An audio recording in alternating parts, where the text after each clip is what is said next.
Bonjour, voilà, je vais vous présenter la robe balinaise. Aujourd'hui, une robe que j'ai ramenée dans de mes voyages à Bali. J'ai trouvé que le modèle d'elle est très joli, donc je vais refaire entièrement le modèle avec vous et le tuto en vidéo. Voilà, donc là c'est une bande de biais. C'est un biais qui passe comme ça, voilà, et ensuite vous avez le biais qui continue à l'encolure. Donc, et qui sert à la taille. Donc cette robe, je pense qu'on peut la faire également, donc de la belle dentelle, une belle soie. Là, c'est fait avec du batik, puisque les balinés adorent le batik, donc c'est magnifique. Dans le dos, c'est très joli, un petit décolleté. Voilà. Ensuite, on peut faire plein de variantes, également à wax. Je la vois très bien à wax. Aujourd'hui, je vais vous la montrer, donc je vais vous la faire en batik, un tissu que j'ai ramené de Bali, bien sûr. Voilà, que vous trouverez également sur le site internet. Donc pour cette robe, vous aurez besoin de 1,75 m de tissu et 3,60 m de biais. Voilà, donc le biais il est là, le tissu, le batik, là en l'occurrence c'est du batik, mais on peut se servir d'autres tissus bien évidemment. Donc j'ai 1,75 m de tissu batik. Donc en tout premier, nous allons couper un rectangle de 1 mètre de largeur sur 1,72 m de long. Voilà. Donc ici, nous allons garder la jolie lisière en bas. Vous voyez la lisière que j'ai gardée. Hop, je vous montre ici. Voilà. J'ai gardé cette lisière tout en bas. Je ne l'ai pas coupée, je la garde en bas. Ensuite, donc sur cette pièce, sur ce rectangle, nous allons ensuite, je la remets correctement, nous allons ensuite faire une fente. Voilà, donc le rectangle est coupé. Nous allons faire une fente au milieu de la pièce du rectangle. Cette fente sera l'ouverture pour faire l'encolure de la robe. Donc là, nous allons faire une fente de 40 cm au milieu de la pièce. Donc cela fera 86 cm d'un côté, 86 de l'autre. Là, nous allons la couper. C'est ce que j'ai fait sur cette pièce. Voilà, je vous montre. Elle est là. Donc, elle est coupée, comme sur le modèle. Ensuite, prochaine étape, nous allons faire le surfilage. Nous allons surfiler pour éviter que le tissu s'effiloche. Donc, nous allons surfiler. Je vous montre la prochaine étape. Hop, ça je l'enlève. Voilà, nous allons surfiler tout le tour du panneau, du rectangle. Nous surfilons à droite, en haut, la fente. En haut et l'autre côté. Voilà, en fait en bas ce n'est pas la peine de le surfiler puisque nous avons gardé la lisière, la jolie lisière, donc on ne le surfile pas puisque ça ne va pas s'effilocher. Voilà, donc je vous montre. Donc moi j'ai fait à ma surfileuse, mais quand on n'a pas de surfileuse, on a une machine à coudre et on fait un petit point zigzag tout le tour du rectangle. Vous voyez là, hop, j'ai surfilé également la fente, l'autre côté, hop, et ce côté, mais je n'ai pas touché au bas de la lisière parce que ce n'est pas la peine, ça ne s'effiloche pas. Alors maintenant, vous allez plier le batik en deux, voilà, comme ceci. Donc vous allez le plier en 3 contre 3, lisière contre lisière. Voilà, la lisière, elle est ici. Donc je l'ai plié comme ça. Voilà, il était ouvert. Hop, ouvert. Donc en mettant bien la lisière en bas, comme je vous l'ai expliqué. Et on va le plier en 3 contre 3. Voilà. Hop, j'essaie de vous le montrer le mieux possible, que vous puissiez bien comprendre. Donc ensuite, j'ai fait un petit croquis, c'est plus simple pour comprendre. Voilà, en lissant descend, la lisière en bas, j'ai bien dit. Donc la lisière, elle est en bas, elle est ici. Je la pousse un petit peu pour vous montrer. Ensuite, on va maintenir avec des pinces. Donc le bord qui va servir la couture de devant. La couture de devant, elle va être maintenue avec des pinces. Donc là, on va mesurer 68 cm ici. Donc je prends le mètre ruban, je mesure 68 cm. Hop, hop, hop, voilà, je prends mon petit stylo qui est à côté et je trace 68 cm comme ceci. Regardez, là c'est peut-être plus simple à voir. Nous avons la petite fente ici, la fente que l'on retrouve ici, voilà, qui a été surfilée. Donc elle est là sur le dessin. Là c'est la pliure du tissu. Donc c'est pas coupé, c'est juste la pliure. Et ici vous avez les deux côtés qui ont été surfilés, qui sont là. Donc vous voyez bien, sur le dessin on le voit bien, c'est plié ici, la pliure, elle est en haut. Là c'est la fente. Donc là nous allons piquer, nous allons d'abord mettre des pinces pour tenir le tissu sur 68 cm, ce que j'ai fait ici. Voilà, et ensuite on va bâtir pour maintenir les coutures ensemble. Donc le bâti c'est important, c'est pour maintenir les tissus ensemble avant de passer à la machine.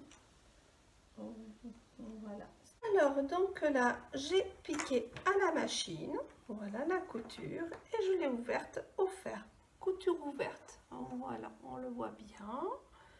Voilà, j'ai ouvert au fer. Alors maintenant nous allons faire l'étape suivante. Je mets bien la robe pour que l'on voit correctement ce que je vais faire. Voilà. Donc, alors j'ai commencé à préparer le travail. Voilà, en fait maintenant la quatrième étape. Donc nous allons faire les ourlets. Donc nous allons faire l'ourlet en bas à la lisière de la robe. Donc c'est-à-dire ici. Nous allons mettre des pinces déjà pour tenir l'ourlet. C'est bien pratique ces petites pinces pour mettre. Voilà. Ensuite, quand on a mis les pinces, on fait un petit point de bâti tout le long pour bien tenir. Là, j'ai fait le point de bâti comme vous voyez. Hop, ici, là. Donc j'ai bâti tout le long pour bien tenir l'ourlet avant de le piquer à la machine. Donc là je fais un ourlet de 5 mm sur 5 mm. Voilà, petit ourlet. Ensuite donc l'ourlet du bas comme sur ma feuille ici, donc à la lisière. Ensuite sur le côté droit je vais faire un ourlet également. Donc l'ourlet va se trouver donc sur ce côté. Donc là également j'ai mis des pinces d'abord partout. Voilà, j'ai fait un petit rentré de 5 sur 5, tout petit rentré parce que je trouve que c'est plus joli. Et ensuite j'ai bâti tout le long. Voilà, donc là il y aura du bâti partout. Donc pour l'instant nous avons fait le bas de la lisière, le côté. Et ensuite, nous allons faire un petit ourlet également au niveau de l'encolure. Donc, toujours 5 sur 5. Petit ourlet. Alors là, j'ai déjà bâti, j'ai déjà préparé le travail. Donc, j'ai fait un tout petit rentré et c'est juste à l'encolure, donc c'est-à-dire au creux du dos, ici où ce sera moins évident. Donc là, comme on le voit, j'ai fait un tout petit ourlet, donc retourner ici, et ici, c'est à peine retourné. Voilà, on le voit bien, je pense, mais si on le bâtit bien, il n'y a pas de souci pour que ça tienne. Voilà, donc là, il y a le petit ourlet ici, et ensuite, un autre petit ourlet, donc je le mets bien. Voilà, en face de vous. Et ensuite, on va faire un petit ourlet ici, là.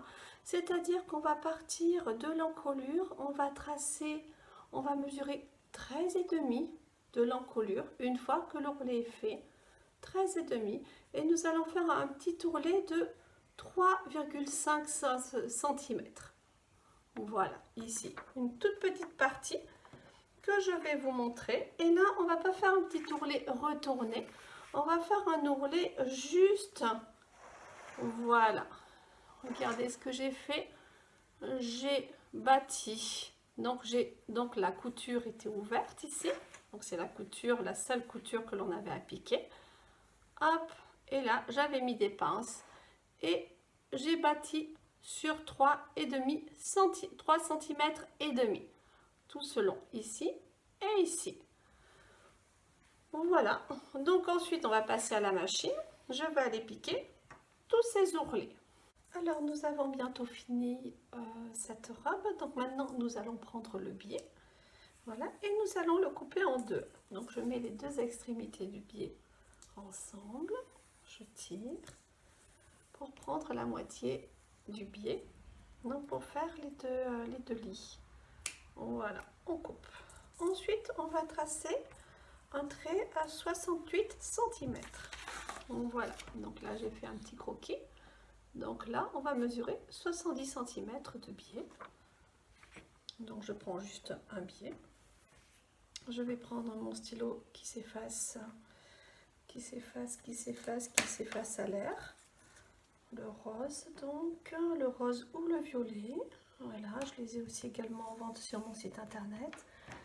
Et je vais noter 68 cm. Voilà, ici. Sur l'une et également sur l'autre biais en même temps. Hop, 68 cm. Voilà, ces traces vont s'enlever à l'air, il n'y a aucun problème. Hop, ça je vous mets ça devant. Voilà, ensuite nous allons placer, donc ici, alors regardez bien comment ça se présente. Nous allons placer le biais sur cette petite partie où nous n'avons pas fait de petit ourlet. Je vais vous montrer directement. Voilà, là c'est l'encolure. Donc il y a un petit endroit, là nous avons fait un petit ourlet au niveau de la pointe d'encolure. Voilà, le petit ourlet qui est bien ici, que j'avais bâti. Il reste un petit point de bâti, hop, je l'enlève. Voilà. Et donc nous allons poser le biais. Je vais bien montrer comment faire cette opération. C'est très simple, mais il faut juste comprendre. Voilà, je mets ça devant. Ce sera plus simple. Il faut bien s'installer surtout pour ne pas se tromper. Voilà, comme ça. Vous voyez bien comme ça. Alors, donc on va prendre le premier biais. Hop, le deuxième, je le pose ici. Le premier, les 68 cm, je les ai marqués. Tac, tac. Alors, c'est qu'il est mon petit trait rose. Le rose, le rose. Voilà, il est là, les 68 cm. Donc, je vais aller insérer le bord de l'encolure à l'intérieur de mon biais, tout simplement. Voilà, regardez les 68 cm qui sont ici. Je vais l'insérer dedans, dans la petite, voilà, au bord du tissu de l'ourlet, c'est-à-dire ici. Je me sers toujours des pinces, voilà les pinces qui vont m'aider à bâtir après. Hop, je le mets comme ceci. Voilà, et je viens insérer jusqu'à ce que j'arrive à mon petit ourlet que j'avais fait tout à l'heure. Voilà le petit ourlet du décolleté. Je mets les petites pinces. Voilà, regardez, ça donne ça. Donc je vais faire la même chose de l'autre côté avec l'autre biais. Là nous sommes en train de faire cette opération ici. Là, donc là je vais faire pareil. Je vais prendre les 68 cm qui sont marqués grâce au stylo rose ou au stylo violet. C'est la même chose qui s'enlève à l'air. Je me mets au bord de l'ourlet, hop, comme ceci. Je mets des pinces pour bien tenir le biais. Et ensuite, bien sûr, avant de passer à la machine, moi, j'insiste vraiment sur le fait de bâtir, car ça évite de faire des bêtises et de devoir recommencer après. Voilà, de maintenir avec des pinces, c'est bien, mais ensuite, il vaut mieux maintenir également avec un fil à bâtir. Voilà, voilà, ça va donner ça. C'est la petite encolure. Je vais aller piquer ici, bâtir, puis piquer ici et ici. Une fois que c'est bâti, voilà, donc j'ai bâti le long. Ensuite, je vais continuer à bâtir tout le long du biais. Donc, pour fermer tout le biais partout, en fait. Voilà, tout ça et jusqu'au bout également. Hop. Le bout, on va le plier une fois et le replier pour que ce soit très très propre. Voilà, comme ceci. Hop. Et comme ceci. Et moi, je conseille de bâtir pour que ce soit nickel. Voilà. Allez, maintenant, je vais pouvoir aller piquer dès que j'ai fini le bâti. Et voilà, elle est terminée. Voilà, petit décolleté qui est fait avec le petit biais qui passe dans le dos, qui cintre la taille. Donc voilà, petit décolleté dans le dos. Cette robe est très facile à faire comme vous avez pu le voir. Je vais mettre sur le site internet plein de jolis tissus, de magnifiques tissus très souples. En fait, il y aura du wax, mais il y aura aussi du crêpe, enfin, plein de belles choses où vous pourrez fabriquer cette jolie robe. Voilà, donc je vous souhaite une belle couture et à très vite. Au revoir, bye bye.